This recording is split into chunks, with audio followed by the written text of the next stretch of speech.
Mother എലീഷയുടെ നാമകരണ നടപടികളുമായി ബന്ധപ്പെട്ടുള്ള അഡ്മിനിസ്ട്രേറ്ററായ sister Susie CTC ഇപ്പോൾ നമ്മുടെ ഒപ്പം ചേരുകയാണ്. സിസ്റ്ററെ, വലിയൊരു സന്തോഷത്തിൻ്റെ ഒരു നിമിഷമാണല്ലേ? ഇതുമായി ബന്ധപ്പെട്ടുള്ള യാത്രകൾ സിസ്റ്റർ ഉണ്ടായിരുന്നു, ഇതുമായി ബന്ധപ്പെട്ട എല്ലാ കാര്യങ്ങളിലും. എങ്ങനെ കാണുന്നു ഇപ്പോൾ ഈ ഒരു സന്തോഷത്തെ?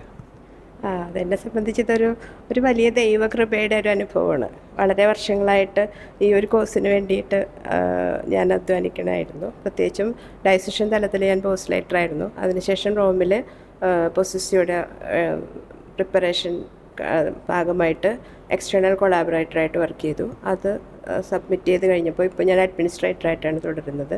അപ്പോൾ കുറേ വർഷങ്ങളായിട്ട് എൻ്റെ മെയിൻ അപ്പോസിലേറ്റ് എന്ന് പറയുമ്പോൾ മദർ എലീഷയുടെ നാമകരണ നടപടികളായിരുന്നു. അപ്പോൾ അതൊരു നിശ്ചിത തലത്തിലെത്തുമ്പോൾ അതിൽ ഞാൻ അനുഭവിച്ചൊരു ദൈവകൃപയും ദൈവത്തിൻ്റെ ഒരു പ്രത്യേക പരിപാലനയുണ്ട്. അതിൽ ഞാൻ ഏറ്റവും സന്തോഷവതിയുമാണ്. ദൈവത്തിന് ഒത്തിരി കൃതജ്ഞത അർപ്പിക്കുന്നത്.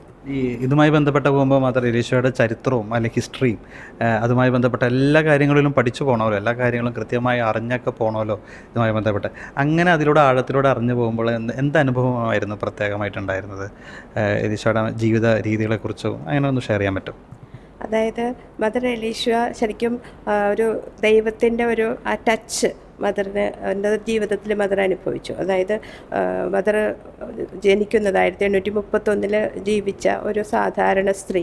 പക്ഷേ ഒരു ദൈവത്തിൻ്റെ ആ ഒരു പരിപാലനയിൽ സ്വയം ജീവിതം സമർപ്പിച്ചു കഴിയുമ്പോൾ ആ തനിക്ക് കിട്ടിയ കഴിവുകളും കൃപാവരം സിദ്ധി ഇതെല്ലാം ഒരു സമൂഹത്തിൻ്റെയും സഭയുടെയും നന്മയ്ക്കായിട്ട് ഉപയോഗിക്കാനായിട്ട് മദറിന് സാധിച്ചു. ഈ കേരള സഭയിൽ തന്നെ സന്യാസിനി മഠങ്ങളോ ഒന്നുമില്ലാതിരുന്നൊരു കാലത്തിൽ ആ തനിക്ക് കിട്ടിയ ഒരു ഉൾവിളി, അത് മദർ അതിൻ്റെ ആത്മാർത്ഥതയിൽ പരിശുദ്ധാത്മാവിൻ്റെ ആ ഒരു ഗൈഡൻസിൽ ജീവിച്ചു.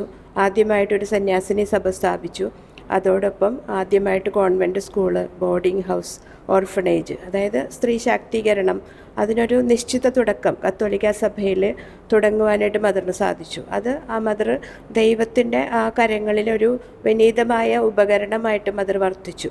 മദറിൻ്റെ ജീവിതം നോക്കിയാൽ വളരെ സെറീനായിട്ട് വളരെ ശാന്തതയോടെ എളിമയോടെ ജീവിച്ച ഒരു സന്യാസിനിയാണ്. അത് ഇന്നേ വരെ ഏതൊരു ക്രൂഷ്യൽ നിർണായകമായ അവസരങ്ങളിലൂടെ കടന്നു പോകുമ്പോഴും ആ ദൈവത്തിൻ്റെ പരിപാലനയിൽ മാത്രം ഒരാഴമായ ശരണപ്പെട്ടുകൊണ്ടുള്ളൊരു ജീവിതം, ഒരിക്കലും ഒരു പരാതിയോ ഒന്നുമില്ലാത്ത വളരെ പോസിറ്റീവായിട്ട് ജീവിതത്തെ നോക്കിക്കണ്ടുകൊണ്ട് ആ ജീവിതം മുഴുവനും ഈശോയോട് താതാത്മ്യപ്പെടാൻ വേണ്ടിയാണ് മദർ ജീവിച്ചേക്കുന്നത്. അത് മദറിൻ്റെ ജീവിതത്തിലൂടെ പുണ്യങ്ങളിലൂടെയൊക്കെ നമ്മൾ കടന്നു പോകുമ്പോൾ അത് വളരെ ക്ലിയറാണ്. ഒരിക്കലും ഈ ലോകത്തിൻ്റേതായ സമ്പത്തോ സൗഭാഗ്യങ്ങളോ ഒന്നും ആഗ്രഹിച്ചിട്ടില്ല. അതെല്ലാം വളരെ സന്തോഷത്തോടെ തന്നെ വിട്ടുകൊടുത്തുകൊണ്ട് പറയുന്നത് ദിവ്യ കുഞ്ഞാടിൻ്റെ കാൽപ്പാടുകളാണ് ഈ ഭൂമിയിൽ ഒരു സന്യാസിനി പിന്തുടരേണ്ടത്. അപ്പോൾ ആ ഒരു വളരെ ഈശോയിൽ കേന്ദ്രീകൃതമായ ഒരു ലൈഫാണ് മദർ എലീഷ ജീവിച്ചേക്കുന്നത്. അപ്പോൾ അത് ആദ്യ സന്യാസിനി എന്ന് പറയുമ്പോൾ ആദ്യ സന്യാസിനി ഇന്നോളം എല്ലാ സന്യാസിനികൾക്കും ഒരു മാതൃകയായിട്ട് ജീവിക്കാനായിട്ട് മദറിന് കഴിഞ്ഞു. മദറിൻ്റെ മരണത്തോടുകൂടി ആ ഒരു ജീവിതത്തിന് മദർ ആ ഇറ്റേണിറ്റിയിലേക്ക് കടന്നു പോകുമ്പോൾ ഇന്ന് നമ്മൾ മദറിന് ശേഷം കടന്നു വരുന്ന എല്ലാ സന്യാസിനികൾക്കും റിലീജിയസിന് ഒരു മാതൃകയായിട്ട് മദറിൻ്റെ ജീവിതം മാറി. മദറിനെ ഇപ്പോൾ വാഴ്ത്തപ്പെട്ടവളായിട്ട് പ്രഖ്യാപിക്കുമ്പോൾ അൾത്താര വണക്കത്തിന് യോഗ്യയായാണ്. ദേവാലയങ്ങളിലേക്കൊക്കെ അൾത്താരയിലേക്ക് മദർ വരുമ്പോൾ എന്താണ് നമ്മുടെ വിശ്വാസികളോടായിട്ട് പറയാനുള്ളത്? അതായത് നമ്മുടെ ക്രൈസ്തവ ജീവിതം അത് വിശ്വാസത്തിൽ അധിഷ്ഠിതമാണ്. അതൊരു തീർത്ഥാടനമാണ്. അപ്പോൾ ആ ഒരു തീർത്ഥാടനത്തിൽ സ്വർഗം ലക്ഷ്യമാക്കിയാണ് ക്രൈസ്തവ വിശ്വാസം നമ്മെ പഠിപ്പിക്കുന്നത്. അപ്പോൾ അതിന് മദർ ഒരു മാതൃകയാണ്.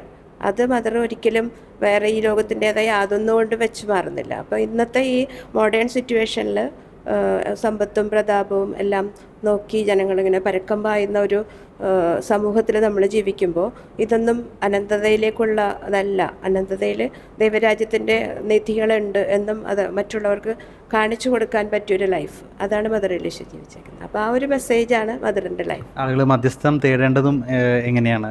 മദറിൻ്റെ മധ്യസ്ഥം എന്ന് പറയുമ്പോൾ പ്രത്യേകിച്ച് മദർ സ്ത്രീ ശാക്തീകരണത്തിന് വേണ്ടി നിലകൊണ്ടിട്ടുണ്ട്. അപ്പോൾ സ്ത്രീ ശാക്തീകരണം വഴിയാണ് കുടുംബങ്ങളിൽ ആ ഒരു ആധ്യാത്മിക ഉണർവ് മദറിൻ്റെ അപ്പോസ്റ്റലേറ്റിലൂടെ മദർ കോൺട്രിബ്യൂട്ട് ചെയ്തിരിക്കുന്നത്. അപ്പോൾ ആ ഒരു ഇന്ന് നമ്മളെ കുടുംബങ്ങളുടെ നവീകരണത്തിന് വേണ്ടിയിട്ട് കുടുംബങ്ങളുടെ നവീകരണത്തിന്, അതുപോലെ മാതാപിതാക്കൾ ആ വിശ്വാസത്തിൽ ആഴപ്പെട്ട് വളരാൻ, കുട്ടികളെ അതുപോലെ ഇപ്പോഴും ദൈവവിളി കുറയുന്നു എന്ന് പറയുന്നുണ്ട്. അതേസമയത്ത് സന്യാസ ജീവിതത്തിൻ്റെ പ്രസക്തി ഒരിക്കലും നഷ്ടപ്പെടുന്നില്ല. അപ്പോൾ ആ കുട്ടികൾ ദൈവവിളി സ്വീകരിക്കാൻ അവരുടെ ആത്മാവിന് ആ കിട്ടേണ്ട ഒരു ദൈവസ്വരം ശ്രമിക്കാനുള്ള ഒരു വിശ്വാസത്തിൻ്റെ ഒരു തീപ്പൊരി, അപ്പോൾ അതിനൊക്കെ വേണ്ടിയിട്ട് നമുക്ക് മാധ്യസ്ഥം വഹിക്കാം. സന്യാസ ജീവിതത്തിലെ നിലനിൽപ്പിൻ്റെ മാതൃകയാണ്. അപ്പോൾ ഒക്കേഷൻ കുറഞ്ഞു പോകുന്ന സാഹചര്യത്തിൽ, വിറ്റ്നസ് വാല്യൂ കുറഞ്ഞു പോകുന്നൊരു സാഹചര്യത്തിൽ മദറിൻ്റെ ജീവിതം മാതൃകയാണ്.